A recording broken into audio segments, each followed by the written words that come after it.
Depois de ler e ouvir algumas opiniões na internet de cientistas políticos, pessoas fazendo análise de tendência do resultado das eleições, eu comecei a me perguntar o que será que os dados do resultado das eleições podiam revelar. E como eu gosto muito de analisar dados, eu resolvi colocar a mão na massa. Eu fiz algumas análises e eu vou compartilhar elas com vocês. Então, olhando para as regiões, a gente consegue ver, A região norte, em 2016, ela tinha muito mais vermelho do que ela tem hoje. Região centro-oeste também. Normalmente eu começo esse tipo de vídeo aqui do canal da minha perspectiva. Eu pego um notebook ou o Google Colab e começo a fazer as análises e explicar. Depois eu disponibilizo um link de acesso a esse código. Mas hoje eu resolvi inverter um pouco isso e me colocar no seu lugar. Como que você, a partir do link que eu disponibilizo, pode fazer para utilizar o meu código da melhor maneira e fazer as suas próprias análises. E é por isso que o nosso ponto de partida aqui vai ser o GitHub, que é onde estão os códigos que a gente disponibiliza dos vídeos aqui no canal. E o notebook que a gente vai utilizar hoje está aqui nessa pasta de análise de dados dentro de notebooks. E é esse aqui de análise de tendência das eleições municipais. É exatamente esse link que eu vou colocar aqui na descrição desse vídeo.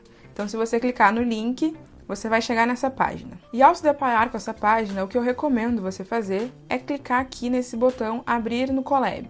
Para construir as suas próprias análises a partir desse código, utilizando os arquivos que você vai querer utilizar, eu recomendo também que você crie uma cópia local no seu Drive. Então você clica em Arquivo, Save Copy in Drive, salvar uma cópia no Drive. E ele está agora criando uma cópia no meu Drive. E ele cria já com esse nome, Copy of, que é cópia de, o nome do meu arquivo. A partir daqui sim você pode colocar a mão na massa. Esse primeiro código que você vê aqui, ele é o código para montar o Drive. Isso serve para que o Google Colab, essa instância aqui do Google Colab que a gente está utilizando, possa acessar os arquivos que estão no nosso Drive. E para isso a gente tem que dar uma autorização. Esses dois primeiros comandos aqui são a atualização de um pacote e a instalação de um outro pacote. Isso é necessário para a gente poder rodar o nosso código lá na frente. Aqui ele está me dizendo que ele vai desinstalar a versão atual do Plotly e vai instalar a versão mais atual, que é exatamente o que eu quero que ele faça. E agora ele vai instalar o GeoPandas. E a gente vai utilizar o GeoPandas para poder fazer mapas com os nossos dados. Essa célula aqui é bastante importante se você quer reproduzir o que eu estou fazendo, porque você tem que passar o caminho dos arquivos, assim como eu passei aqui, mas você vai passar o caminho no seu Drive. E aqui eu mostrei dois exemplos de como a gente pode fazer isso. O primeiro é esse aqui, que está aqui embaixo.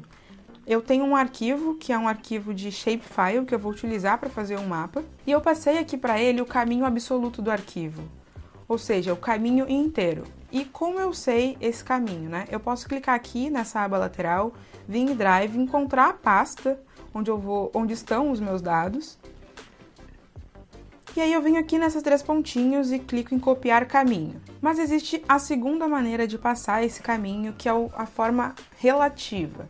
Então, esses 4 primeiros arquivos aqui, eles estão todos dentro de uma mesma pasta, que é a pasta em que eu coloquei os dados sobre eleições dentro do meu Drive. E para não ter que repetir esse início desse caminho, que é igual para todos eles, eu uso esse método aqui, que agrega as informações. Então, eu passo para ele a pasta e passo o nome do arquivo. A pasta, o nome do arquivo, a pasta e o nome do arquivo. Se você tem interesse em saber um pouco mais sobre esse método, sobre esse pacote aqui OS e o que ele pode fazer, você pode acessar uns vídeos que tem aqui no canal. O Alisson já explicou algumas vezes sobre como usar isso e ele também usa muito nos vídeos. Mas o que é mais importante de você saber é que você vai precisar substituir o caminho dos arquivos aí no seu Drive para cada um dos arquivos que a gente for utilizar aqui. Os dados sobre as eleições eu extraí do site do repositório de dados eleitorais, que é esse site aqui, eu vou deixar o link na descrição. Os resultados das eleições eu peguei desse link resultados e eu também tenho informações sobre candidatos. Existem outros 2 arquivos, esse de partidos aqui e esse shapefile dos municípios, que você não vai encontrar no repositório de dados eleitorais. E eu vou deixar um link aqui na descrição se você quiser utilizar esses mesmos arquivos para reproduzir o que eu estou fazendo. Essa outra célula aqui tem 2 variáveis que são importantes, porque elas vão determinar os resultados que a gente vai ver mais para frente. Essa variável local eu criei para indicar o local sobre o qual a gente quer ver os dados. Ela pode receber um valor da sigla do estado ou o nome Brasil, se a gente quiser olhar para o Brasil inteiro. E essa outra variável aqui indica se a gente está querendo olhar para os dados, né, para os resultados dos candidatos a prefeito ou dos vereadores. Para a gente fazer a nossa primeira análise, eu vou mudar esse local para São Paulo, para SP, e vou manter o tipo candidato prefeito, rodando a célula. O objetivo dessa minha análise foi conseguir estabelecer uma comparação entre os anos de 2016 e 2020 e entender se algum espectro político ganhou força ou perdeu força. Então eu quero saber se esse ano a gente tem mais prefeitos eleitos de direita ou de esquerda ou de centro. Essa foi a investigação que eu resolvi fazer. Isso se aplica também não só para os prefeitos, mas para os vereadores. Por isso, eu já importei aqui os dados de 2020 e de 2016. Depois de importar, a gente consegue visualizar já os nossos dados. A gente tem aqui as informações do conjunto de dados de 2020 e a gente pode ver também de 2016. Esse método info ele é útil para a gente entender as colunas que tem dentro do nosso conjunto de dados, o tipo delas, né? Se existe algum valor nulo, quantos valores são esses que estão dentro desse conjunto de dados.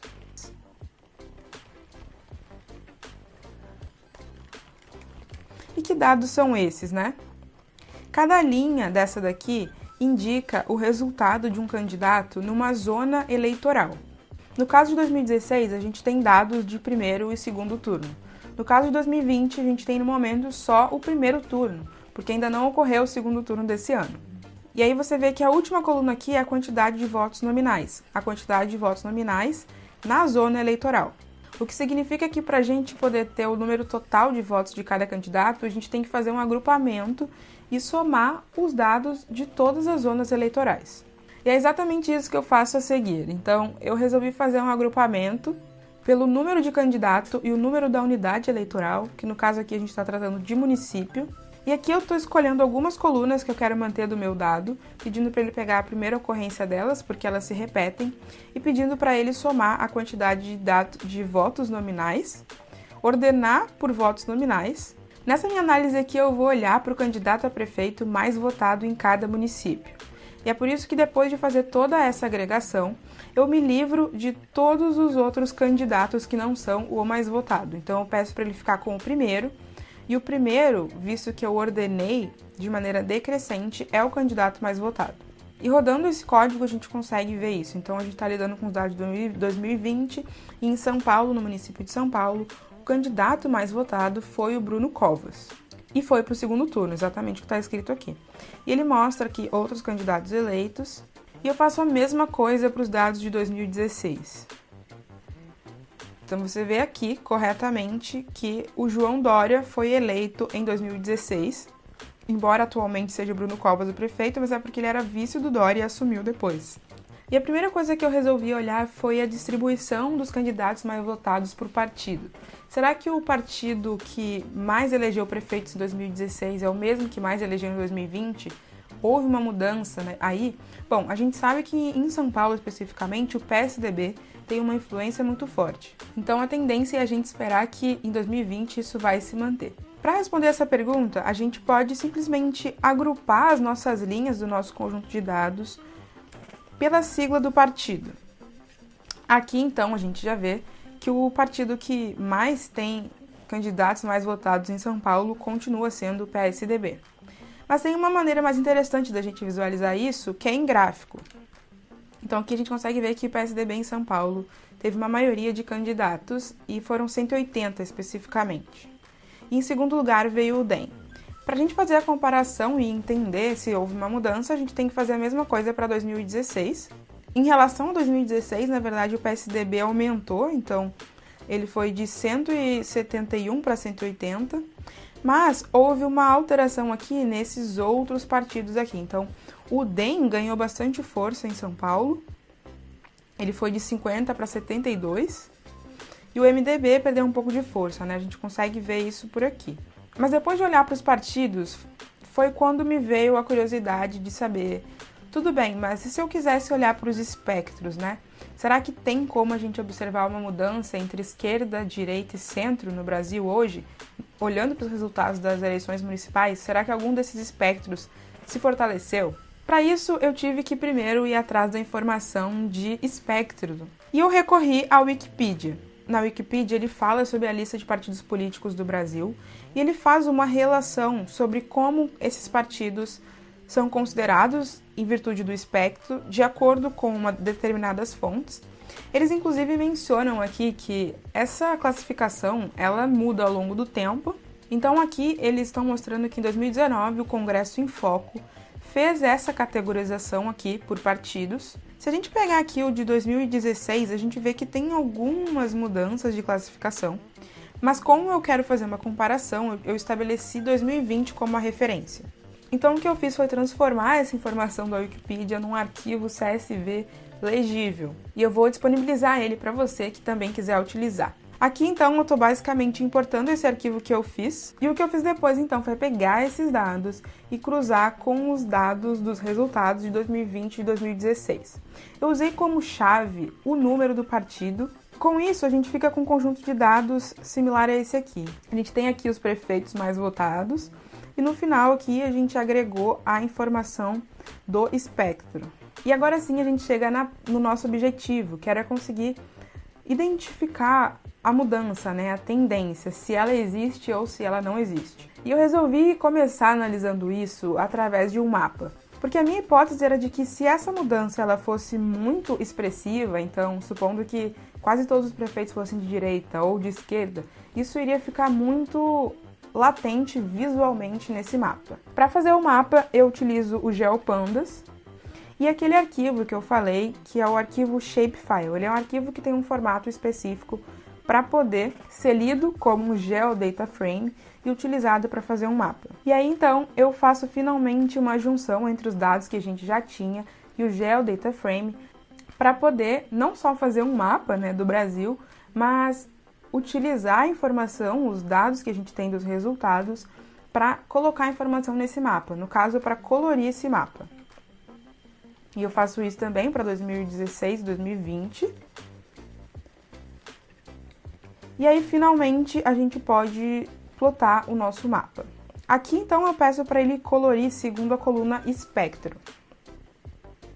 Embora o mapa, assim, não fique tão grande, eu resolvi colocar eles lado a lado justamente para eu entender se eu ia ter esse impacto visual. Olhando assim, eu tenho a sensação que em 2020 a gente tem bem mais azul e menos vermelho. Talvez um pouco mais de cinza ou uma quantidade equiparada de cinza. E, bom, azul aqui nesse meu mapa é direita, o cinza é centro e o vermelho é esquerda. Mas para tirar a prova, a gente pode fazer gráficos de barras que vão nos dar essa informação de uma maneira muito mais evidente. Como eu disse, eu queria entender se a gente ia ter um impacto visual gritante, porque se a gente não tiver, a gente não vai conseguir fazer muito mais comparações. Isso é inclusive uma coisa que eu ensino no meu curso de visualização de dados, que é quais são os tipos de gráficos, para que eles servem e qual é a melhor forma de utilizar uma coisa ou outra. Então, se a gente quer fazer comparação quantitativa, se a gente quer fazer uma comparação qualitativa, isso tudo vai influenciar a escolha dos gráficos. Para fazer a comparação quantitativa, então, eu vou utilizar o gráfico de barras. Eu vou fazer um para 2016 e um para 2020. Então, olhando para o gráfico de 2016, a gente vê que em 2016 tinha mais candidatos de centro, uma quantidade razoável parecida, né? De direita, 236 de direita, 270 de centro e 131 de esquerda. Em 2020, esse número passou para 331 candidatos de partidos identificados com o espectro da direita. Diminuiu o centro para 243 e a esquerda diminuiu para 71. Então, de fato, a impressão que a gente tinha de que aumentou é porque aumentou, né? E aí eu comecei a me perguntar, será que isso se refletiu também nos candidatos a vereador? Para isso, eu fui olhar os dados dos vereadores eleitos. E aqui a gente consegue ver que em 2016, no estado de São Paulo, os partidos que hoje são de direita elegeram 2.900 vereadores, o de centro 2.030 e a esquerda 1.800. Em 2020, a direita elegeu 3.724, o centro 2.087 e a esquerda 1.088. Então, a esquerda diminuiu e a direita aumentou. E aqui embaixo eu já deixei os dados sobre os candidatos indicados. Eu não cheguei a fazer muitas análises, mas eu deixo para você fazer isso. Então aqui a gente tem as informações demográficas sobre os candidatos, a gente consegue saber o grau de instrução, o estado civil, a cor, a ocupação, e cruzando esses dados com aqueles outros resultados, a gente vai conseguir entender o perfil demográfico desses candidatos que foram eleitos, né? Ou até dos que não foram, né? A gente poderia fazer isso também. E uma outra análise que eu também não fiz aqui, que talvez eu venha fazer, mas eu deixo para você fazer também, é de reeleição. Então, quanto será dos vereadores que foram reeleitos e dos prefeitos, né? Esse pode ser um indicador ainda mais interessante para a gente entender se houve uma renovação política, né? Que é o que a gente geralmente anseia e espera. Então aqui eu encerrei a análise que eu queria compartilhar com vocês, mas se você prestou atenção na minha explicação e nos códigos aqui, você pode ter observado essas duas variáveis aqui que eu utilizei em vários lugares. Essas são justamente as variáveis que eu mostrei, que eu defini lá no início, que indicam o local que a gente está analisando e o tipo de candidato. E o interessante é que se eu simplesmente vier aqui e alterar para vereador e rodar tudo de novo, a gente vai conseguir olhar as mesmas análises, só que em vez de considerar os prefeitos mais votados, a gente vai olhar para os vereadores mais votados de cada município. E aí a gente pode fazer essa mesma análise, né, e entender se houve essa mudança de tendência ou não. E aqui é interessante observar que a quantidade, né, a proporcionalidade da distribuição entre os vereadores mais votados, ela tende a ser parecida com a dos prefeitos, quando a gente considera, por exemplo, o partido, porque o resultado das nossas eleições, né, ele é proporcional às votações dos candidatos do executivo, então os candidatos a prefeito. Eu não sei se você sabe disso, mas o número de vagas, né, que um partido tem direito tem a ver com o número de votos que ele consegue obter na legenda. E aí os partidos que têm candidatos a prefeito fortes, como por exemplo o caso do mais votado, em geral eles vão angariar mais votos na legenda. Então é por isso que a gente olha para essa distribuição aqui por partidos e vê que ela é bem parecida com o que a gente olhou dos prefeitos.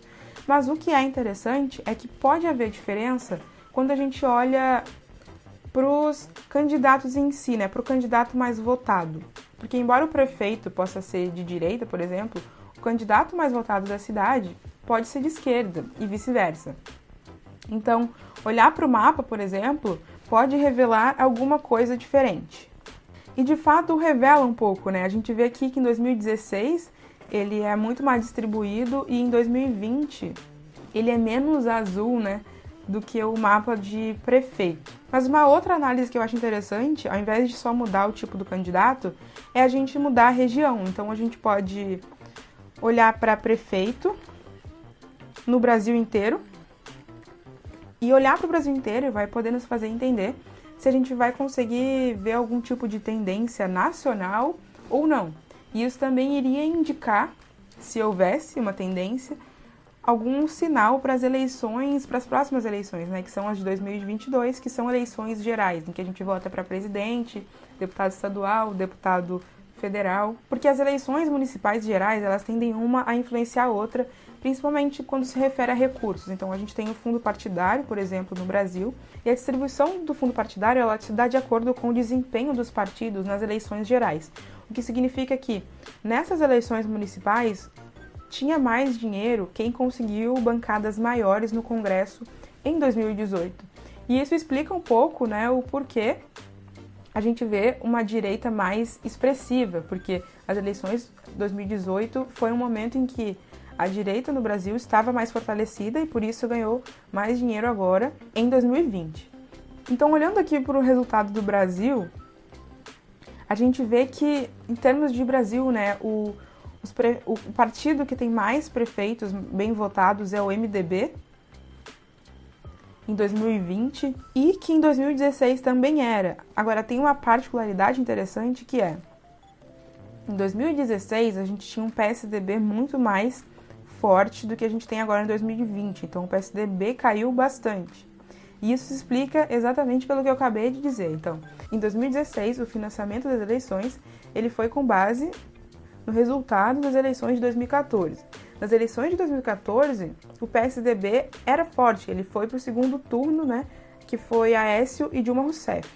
Então é interessante a gente perceber que os dados eles têm essas relações, né? Eles entregam essas relações, mas obviamente que para conseguir fazer esse tipo de interpretação, você precisa ter informação do contexto, que no caso é sobre a política e sobre como funcionam as eleições e as regras eleitorais no Brasil. E olhando para a comparação em mapa, né, a gente tem o mesmo efeito que a gente tinha observado no estado de São Paulo no Brasil. Então a gente tem bem mais áreas azuis. Por exemplo, a gente vê que aqui, mesmo sendo denso, tá mais azulado, aqui também tá mais azul, aqui também tá mais azul. Então, olhando para as regiões, a gente consegue ver, né? A região norte, em 2016, ela tinha muito mais vermelho do que ela tem hoje. Região centro-oeste também. Nordeste também, mas está um pouco mais distribuído e assim por diante. E olhando, né, para as barras, para fazer a comparação quantitativa, a gente vai provavelmente ter essa certeza. Então, 2016 era assim a distribuição. 2020 ficou muito mais desbalanceado para o lado da direita. Certo? Então, de 2100, a direita foi para 2.987 candidatos a prefeito mais votados no Brasil. Bom, esse é só o começo de uma infinidade de análises que a gente pode fazer utilizando esses dados. Eu dei aqui algumas ideias e se você fizer alguma delas, não deixe de compartilhar comigo, pode enviar por e-mail, porque eu gostaria muito de entender e ver os resultados. Não se esquece que o link para esse código está na descrição. Se você gostou desse vídeo ou acha que alguém ia se interessar por esse tema, compartilha, deixa o seu like para apoiar o nosso trabalho, deixa um comentário para eu saber se você gosta desse tipo de vídeo. Muito obrigada e até a próxima!